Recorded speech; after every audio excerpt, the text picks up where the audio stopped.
Is vitamin C enough? Deaths from flu complications reach 500,000 yearly. AH1N1 mortality rose 51% in 2010. Health threats are getting out of control. In these times, vitamin C may not be enough. Take Conzace with higher levels of immunity-boosting nutrients. 5 times more zinc, 3 times more vitamin A, 7 times more vitamin C, and 6 times more vitamin E. Rise above the health threats. Take Conzace for heavy-duty immunity. From Unilab. Pagdating sa inyong kalusugan, kaagapay ninyo ang unang hirit at Conzace.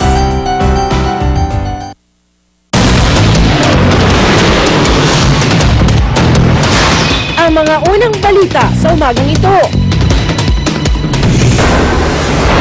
Bakbakan ni na pambansang kamao Manny Pacquiao at Sugar Shane Mosley sa Las Vegas sa darating na linggo.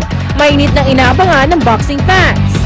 Live screening ng bakbakan sa iba't ibang bahagi ng Pilipinas, inihahanda na. Matagumpay na title defense ni Pacman, hiling na regalo ni Mommy D sa Mother's Day. Nestle Philippines, pinag-aaralan na kung paano nakontamina ng salmonella ang produkto nilang Maggi Rich Mami Noodles Beef Flavor. Singil sa kuryente ng Meralco, bababa ngayong Mayo. Ilang araw matapos mapatay si Osama Bin Laden, US President Barack Obama nag-alay ng bulaklak sa Ground Zero sa New York. R&B superstar Beyonce sumabay sa workout ng mga estudyante sa isang paaralan sa New York. Huwag pahuli, tutok na sa unang balita. Magandang umaga, narito na mga unang balita.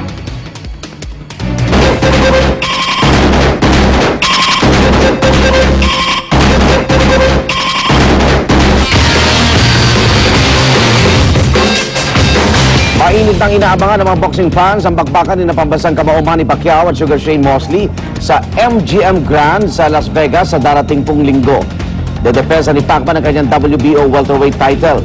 Mula sa Las Vegas, narito ang report ni James Velasquez.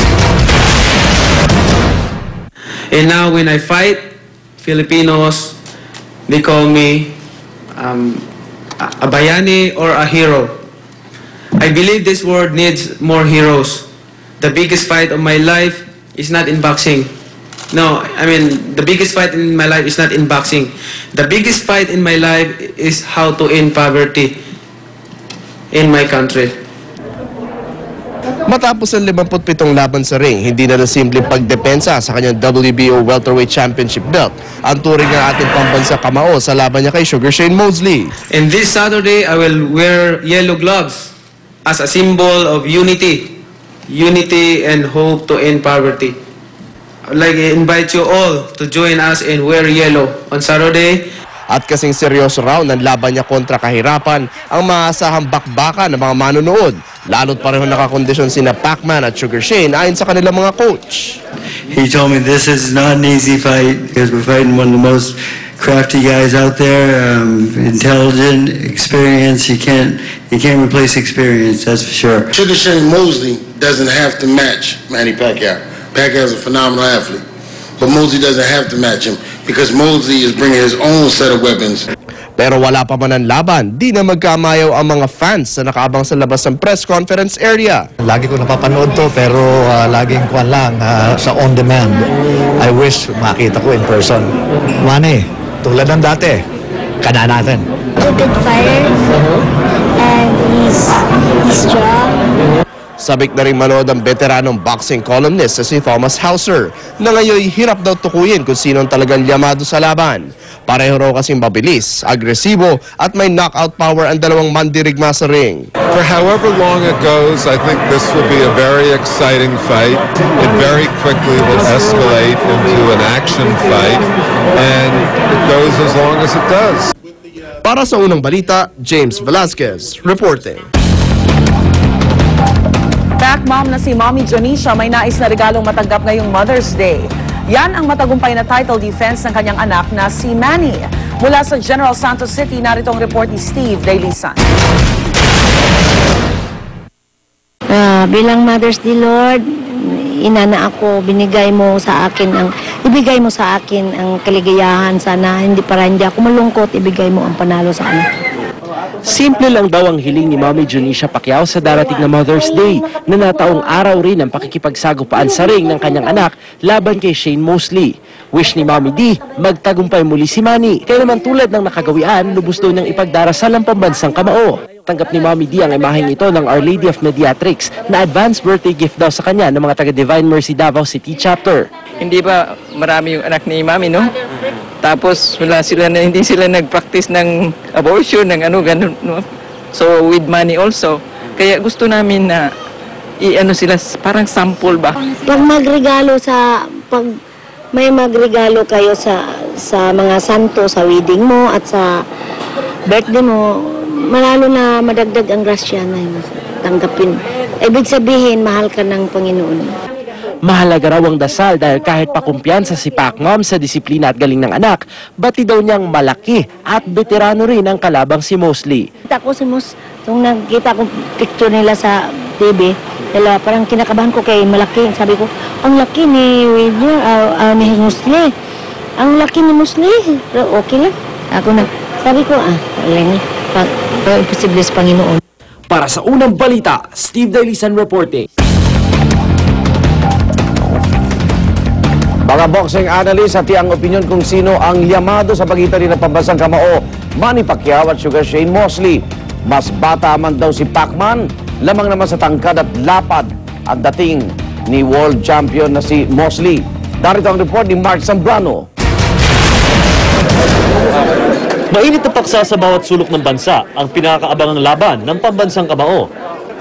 Kanya-kanyang komento sa maaring kahinat na ng labanan, lalo pat may kalakihan ang agwat ng edad ng dalawang boksingero. Si Sugar Shane Mosley kasi, matatawag ng nasa twilight ng career sa edad na 39. O 7 taong mas matanda kay Pacquiao na 32 years old at nasa peak form ang kondisyon ng katawan. Pero sa tail of the tape, lamang naman si Mosley.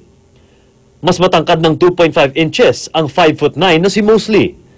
Lamang rin ng 7 inches sa reach ang dating Olympian. Mas malaki at malapad rin ang dibdib at bewang ni Sugar Shane. Pero pagdating sa iba pang elemento ng tail of the tape, hati ang opinyon ng mga eksperto. I don't think the age is going to be a factor para sa kanila. We've seen that Mosley, although he did lose to Mayweather, may lakas pa rin siya, may bilis pa rin siya. And Manny, he's always been fighting in this speed and in this power. Kahit dati pa Habang tumatagal siya, bumibigat yung kanyang timbang, nandun pa rin yung speed, nandun pa rin yung power ni Manny. At saka nitong si Mosley. So it's going to be very interesting. Ang power, nagagamit lang yan pagka may magandang timing at meron kang magandang speed. Now, Mosley ang 39 pushing 40, obvious naman, his last 2 fights were really unremarkable. Kaya obviously na yung speed ni Mosley bumababa na. So that will be a big factor, especially on the part of Shane Mosley. Ano man ang maging resulta ng laban, siguradong ipagbubunyi ng buong bansa ang karangalang dala ng pound-for-pound king na si Manny Pacquiao. Para sa unang balita, Mark Zambrano reporting. Abangan po ang mabusisi paghimay natin sa bakbakan Pacquiao Mosley mamaya sa Talakayan with Igan. Tickets sa ilang resto bar na magpapalabas ng laban ni Manny Pacquiao at Shane Mosley halos sold out na. Ang mga magpapalabas naman ng libre, naghahanda na rin. Narito ang report ni Jay Taruk. Sa resto bar na ito sa Quezon City kung saan ipalalabas live via pay-per-view ang laban. 5 na lang daw sa 260 tickets ang natitira. Tradisyon na raw kasi ito rito. Wala pa nung unang laban ni Pacquiao sa Las Vegas. Kaya inaabangan na rin ng kanilang mga parokyano. Sa halagang 500 hanggang 700 piso. Depende kung may kasamang drinks at sabog. Mapapanood mo na ng live ang boxing event. It's more on a family atmosphere dito Kasi makikita mo, people are shouting. Every time natatama si Pacquiao, so sumisigaw yan. Parang nandun sila sa laban. Parang nandun sila. And they have this feeling of para ka lang nasa bahay mo. At ang bentahe raw sa panonood ng laban ni Pacman sa mga ganitong lugar. Yung yung excitement na may nakakasama ka na nasisigawan ka, yung bakbakan na nararamdaman. Di ba? Tsaka yung hiyawan, di ba yun? Yung lumalabas yung pagiging Pilipino mo. Yung ibang tao nakikilala mo dahil kay Pacquiao na parang proud ka sa parang proud kay lahat na pinapanood nyo, idol nyo. Pero kung medyo bitin sa budget, pwede namang masaksihan din ng live ang laban sa mga libreng screening na inoorganisa ng iba't ibang lokal